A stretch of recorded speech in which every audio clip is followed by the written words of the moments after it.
दादी जी ने अपनी आंखें छोटी छोटी करते हुए पूछा, क्या? ध्वनि का कुछ पता नहीं चल रहा, पर ऐसा कैसे हो सकता है? कल तो उसकी तबीयत भी खराब थी और वो अपने कमरे में सो रही थी। उसके बाद से उसे कमरे से किसी ने भी बाहर आते हुए नहीं देखा। और मानव, तुम भी तो थे उसके साथ, क्या तुमने भी नहीं पता कि ध्वनि कहाँ गई? तो मानव ने कहा, नहीं दादी, जब मैं सुबह उठा तो ध्वनि अपनी जगह पर नहीं थी। अब सारे फैमिली मेंबर हॉल रूम में जमा हो चुके थे और जब महेंद्र जी को सर्वेंट से पता चला कि ध्वनि कहीं नहीं मिल रही है, तो महेंद्र जी भी दौड़ते हुए नीचे हॉल रूम में आते हैं और दादी जी से आकर पूछते हैं, क्या हुआ माँ जी? क्या मैंने जो सुना वो सच है? क्या हमारी ध्वनि बेटा घर में कहीं नहीं है? तो मानव ने कहा, नहीं बाबा, कुछ पता नहीं चल रहा। इतनी सुबह सुबह कहाँ जा सकती है और वो क्यों जाएगी? और हो ना हो, मुझे ये सारी करतूत तो परी की ही लग रही है। अगर ये बात सच निकला तो मैं उसे जिंदा नहीं छोड़ूंगा। मैं भूल जाऊंगा कि वो आपकी बेटी है। महेंद्र जी ने मानव के कंधे पर हाथ रखते हुए कहा, मानव बेटा, ऐसा कुछ नहीं है।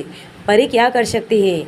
और ऐसा भी तो हो सकता है कि वो कहीं बाहर गई हो और थोड़ी देर में आ भी जाए। तुमने उसके फ़ोन पर ट्राई किया? तो मानव ने कहा, उसका फ़ोन तो कमरे में ही है बाबा। मुझे कुछ अच्छा नहीं लग रहा।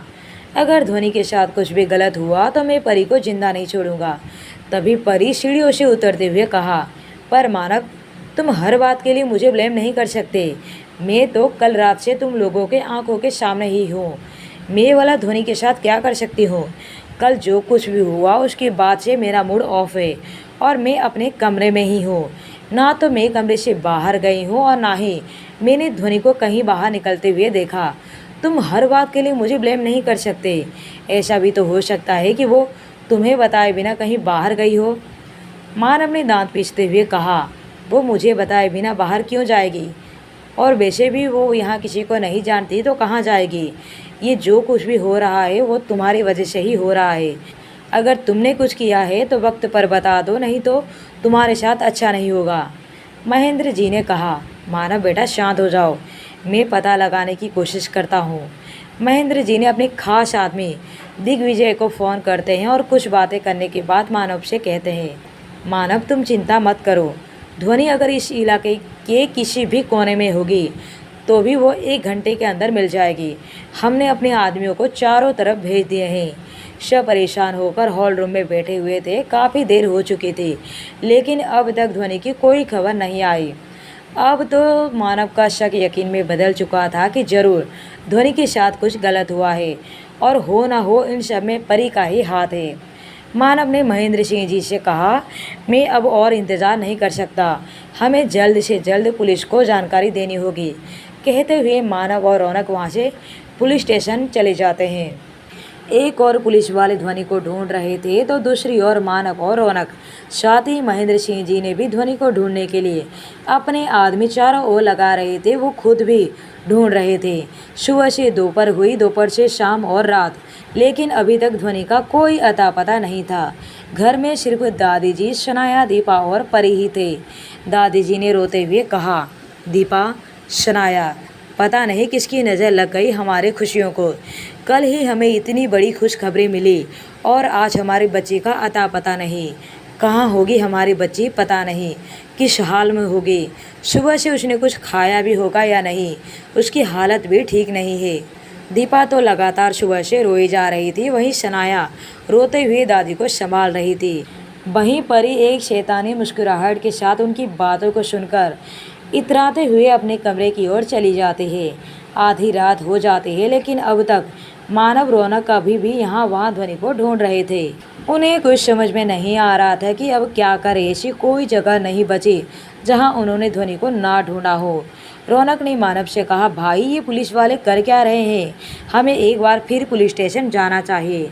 मानव और रौनक वहाँ पुलिस स्टेशन वापस जाते हैं और ध्वनि के बारे में पूछते हैं तो इंस्पेक्टर ने कहा, देखिए, हम अपनी पूरी कोशिश कर रहे हैं लेकिन अब तक कुछ पता नहीं चला है। हमने सबके फ़ोन नंबर भी ट्रैक कर रखे हैं। अगर किसी को भी कॉल आता है तो भी हम उसका लोकेशन ट्रेस कर सकते हैं। अगर ये किडनैपिंग का मामला हुआ तो पक्का आप में से किसी को तो कॉल आएगा ही। तो रौनक ने भड़कते हुए कहा, इंस्पेक्टर साहब, तब तक हम इंतज़ार करें? आप हमारी बात समझ क्यों नहीं रहे हो? हमें परी पर पूरा शक है। तो इंस्पेक्टर ने कहा, देखिए मिस्टर बजाज, हमने मिस परी से भी पूछताछ की है, लेकिन जितना पूछताछ करना था उतना की। इससे ज़्यादा हम कुछ नहीं कर सकते। बिना कोई ठोस सबूत के हम कोई बड़ा कदम नहीं उठा सकते। वो कोई आम लड़की नहीं है, बल्कि महेंद्र सिंह चौहान की बेटी है। हमने उनका भी नंबर ट्रैक किया है, लेकिन सुबह से ना ही उन्होंने किसी को फ़ोन किया है और ना ही उनके फ़ोन पर किसी का कॉल आया है जिससे हम किसी लोकेशन पर पहुंच सके। तो अचानक से मानव के दिमाग पर एक आइडिया आता है और मानव ने कहा, पता चलेगा इंस्पेक्टर, लोकेशन ट्रेस भी होगा और ध्वनि भी मिलेगी। रौनक, तू एक काम कर, तू दादी को कॉल लगा।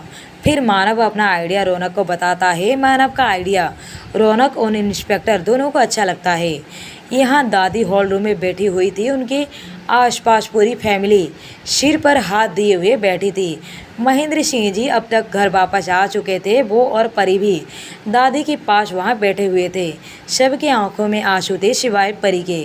रौनक दादी को कॉल करता है। जैसे ही दादी कॉल पिक करती है तो रौनक ने कहा, दादी आपके लिए गुड न्यूज़ है, ध्वनि भाभी मिल गई है, उनका पता चल चुका है। अभी अभी उनका लोकेशन ट्रेस हुआ है। हम दोनों इंस्पेक्टर के साथ वहीं जा रहे हैं। तो दादी ने अपने आंसुओं को पोंछते हुए कहा, रौनक, आप सच कह रहे हो ना कि सच में ध्वनि का पता चल गया है? तो रौनक ने कहा, हाँ दादी, हम तीनों वहीं जा रहे हैं। कहकर रौनक कॉल कट करता है तो दादी के पास बैठे महेंद्र सिंह ने पूछा, माँ जी, क्या ये सच है कि ध्वनि बेटा का पता चल गया है? क्या कहा रौनक ने? तो दादी जी ने कहा, हाँ महेंद्र सिंह जी, अभी अभी रौनक ने बताया कि ध्वनि का पता चल चुका है। वो दोनों भाई इंस्पेक्टर के साथ उस लोकेशन पर पहुंच रहे हैं। ये सुनकर परी हड़बड़ा जाती है और वो एकदम से खड़ी होकर अपने कमरे की तरफ बढ़ जाती है। कमरे का डोर बंद करके वो किसी को कॉल करके अलर्ट करती है।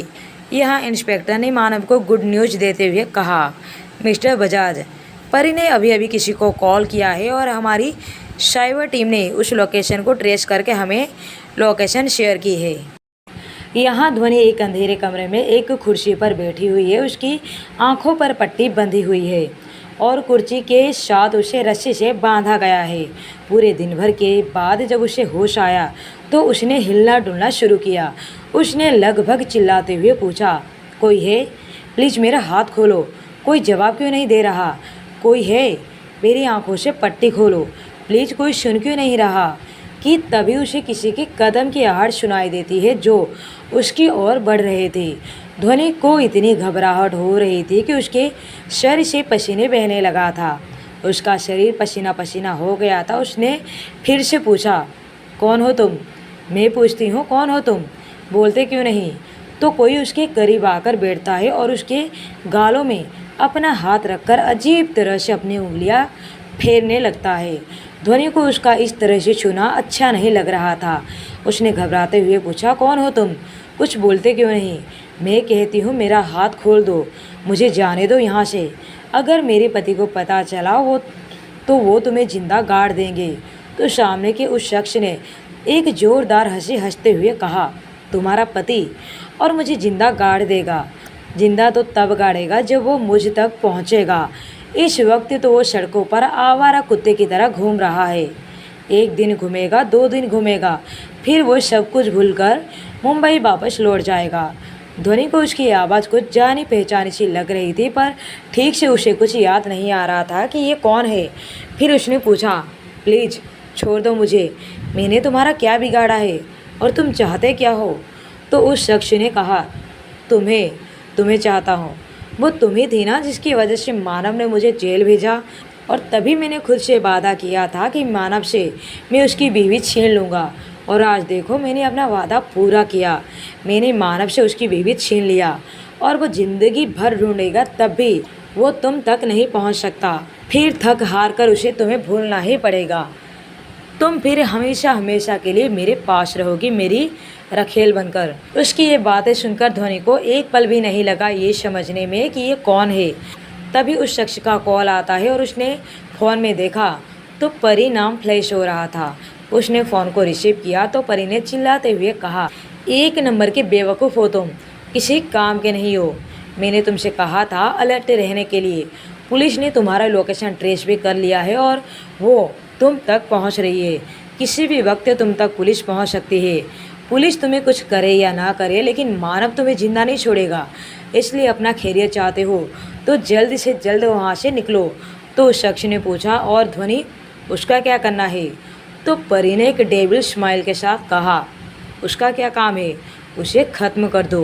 परी ने फ़ोन कट करके एक स्माइल करते हुए अपनी आप से कहा, ध्वनि के बाद मानव के पास मेरे अलावा कोई और ऑप्शन नहीं। कहती हुई एक ज़ोरदार हंसी हंसने लगती है। यहाँ उस शख्स ने ध्वनि की आंखों से पट्टी खोल दी तो ध्वनि उस शख्स को अचानक अपनी आंखों के सामने देखकर दंग रह गई। उसका शक सही निकला। यह कोई और नहीं बल्कि राजवीर ही था। राजवीर को देखकर ध्वनि ने कहा, राजवीर, तुम एक बार जेल जाकर भी सुधरे नहीं। तुम दोबारा से ऐसी घटिया हरकत करोगे ये मैंने सोचा भी नहीं था। अपनी खैरियत चाहते हो तो मुझे जाने दो। मैं किसी को तुम्हारा नाम नहीं बताऊंगी, वरना समझ लो कि मानव तुम्हें जिंदा दफना देगा। तो राजवीर ने उसके गाल को सहलाते हुए कहा, नहीं बेबी, नाम तो तुम वैसे भी नहीं बता पाओगी, क्योंकि मैं तुम्हें बताने के लायक छोड़ूंगा ही नहीं। रहा मानव का सवाल, तो वो मुझ तक कभी भी नहीं पहुंच सकता। किस्सा तो मैं यहीं ख़त्म करके ही निकलूँगा, लेकिन इससे पहले मुझे तुमसे अपना हिसाब किताब बराबर करना है। ध्वनि ने हकलाते हुए कहा, हिसाब किताब? तुम किस हिसाब किताब की बात कर रहे हो? ध्वनि को मानव के इरादे कुछ ठीक नहीं लग रहे थे। राजवीर ने कहा, तुम्हें याद है तुमने सबके सामने मेरे गाल पर थप्पड़ मारा था। तुम्हारे पति ने सबके सामने मेरी पिटाई की थी, मुझे जेल भिजवाकर सबके सामने शर्मिंदा किया था। अब मैं तुम्हारा वो हश्र करूँगा जो तुमने कभी सपने में भी नहीं सोचा होगा। फिर तुम्हारा यही चैप्टर क्लोज होगा। और मानव, उसके लिए तो परी है ही। तुम उसकी फिक्र मत करो, वो उसे संभाल लेगी। ध्वनि को राजवीर की बातों का मतलब ठीक से समझ आ रहा था। अब वो डर से कांपने लगी। प्लीज़ छोड़ दो मुझे, मैं किसी को तुम्हारा नाम नहीं दूंगी। राजवीर ने ध्वनि की रस्सी खोल दी। ध्वनि झट से खड़ी हुई और वहाँ से भागने को हुई कि राजवीर उसे पीछे से पकड़ लिया। ध्वनि खुद को छुड़ाने की पूरी ताकत से कोशिश करती रही, पर राजवीर की मजबूत पकड़ से छूटने की कोशिश में वो नाकामयाब रही। राजवीर उसे पलटकर अपने करीब खींचकर खुद से सटाना चाहा, पर ध्वनि ने अपने दोनों हाथों को उसके छाती पर रखकर अपने पूरी ताकत के साथ उसे रोककर खुद से अलग रखा।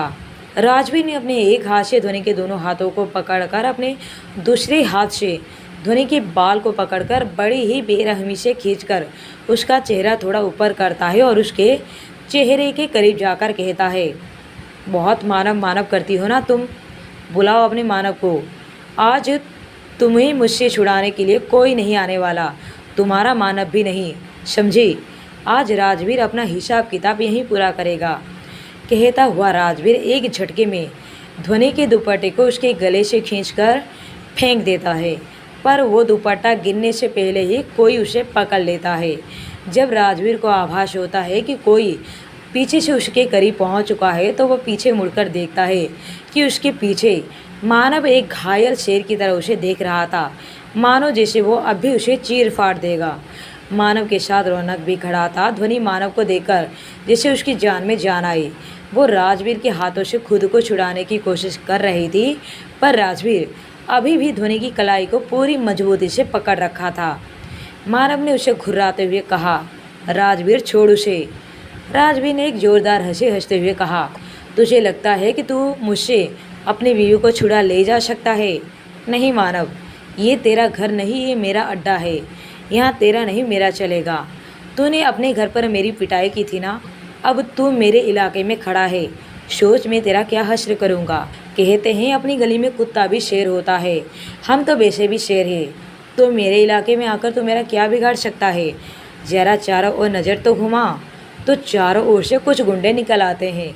मानव इस वक्त काफ़ी खतरनाक लग रहा था। उसने दांत पीसते हुए कहा, इलाका चाहे तेरा हो या मेरा, कहीं भी घुसकर किसी को भी चीर फाड़ दे, हमें कौन रोकेगा। रौनक ने अपने भाई से कहा, भाई आप भाभी को संभालो, मैं इन चिल्लरों को देखता हूँ। मानव ध्वनि की ओर कदम बढ़ाया ही था कि तभी राजवीर के इशारे से सारे गुंडे एक साथ मानव और रौनक पर टूट पड़ते हैं। मानव और रौनक एक एक उठा उठाकर पटक रहे थे। यहाँ ध्वनि अभी भी राजवीर के हाथों से खुद को छुड़ाने की नाकामयाब कोशिश कर रही थी और राजवीर उसकी कलाई को मजबूती से पकड़े सामने मानव रोनक को लड़ते हुए देख रहा था। जब लगभग सब चीत हो गए तो मानव ध्वनि की ओर बढ़ता है, वहीं रौनक बचे खुचे हुए पर अपना हाथ साफ कर रहा था। मानव राजवीर के पास आकर एक झटके में राजवीर के उस हाथ पर वार करता है जिस हाथ में उसने ध्वनि का हाथ पकड़ रखा था। ध्वनि राजवीर से छूट जाती है और झट से मानव के पीछे आ खड़ी होती है। मानव एक हाथ से राजवीर के कॉलर को पकड़कर उसके चेहरे पर एक जोरदार पंच मारता है, जिससे पहले पंच में ही राजवीर के नाक से खून निकलने लगता है। लगातार 4-5 पंच मारने के बाद मानव खींचकर उसके पेट पर एक लात मारता है तो वो दूर जा गिरता है। राजवीर अपनी जगह से उठ खड़ा हुआ तो लड़खड़ा कर गिर गया। मानव ने उसके पास जाकर उसके हाथ को अपने जूतों से मसलते हुए कहा, इसी हाथ से तूने छुआ था ना मेरी बीवी को, तेरा ये हाथ तेरे शरीर से ही अलग कर दूंगा। मानव ने उसे उठाकर फिर से मुक्का और लातों की बारिश कर दी। अब राजवीर बेहाल सा जमीन पर गिर गया। मानव उसे फिर से उठाने को हुआ तो ध्वनि ने उसे रोकते हुए कहा, मानव प्लीज उसे छोड़ दो, मर जाएगा वो। मानव ने फिर से उठाकर उसे खड़ा किया तो राजवीर में इतनी ताकत नहीं थी कि वो खड़ा हो सके। वो लड़खड़ा कर वहीं गिर गया। ध्वनि ने मानव को रोकते हुए कहा, मानव प्लीज उसे छोड़ दो, उसका जिंदा रहना बहुत ज़रूरी है। तो मानव उसे सवालियात नज़रों से देखता है, मानो वो पूछना चाहता हो, क्यों इस दरिंदे का जिंदा रहना क्यों ज़रूरी है। तो ध्वनि ने कहा, मानव ये परी असली परी नहीं है, आपको पता है कि ये लड़की राजवीर की गर्लफ्रेंड है। राजवीर ने ही उसे परी बनाकर महेंद्र अंकल के घर भेजा है उनके दौलत को हथियाने के लिए। और जब इसे पता चला कि हम यहाँ आए हुए हैं तो इसने परी की मदद से हम दोनों को भी एक दूसरे से दूर करने की कोशिश किया। अब इसे जिंदा छोड़ दीजिए, इसका पुलिस के हाथ लगना बहुत ही ज़रूरी है। यही एक बहुत बड़ा सबूत है परी के खिलाफ। मानव और रौनक बड़ी ही हैरानी से ध्वनि की बातें सुन रहे थे। मानव ने ध्वनि से पूछा, लेकिन ध्वनि तुम यहाँ आई कैसे। तो ध्वनि ने मानव को देखते हुए कहा, मानव कल देर रात जब मेरी आंखें खुली तो आप सो रहे थे, मुझे पानी पीना था।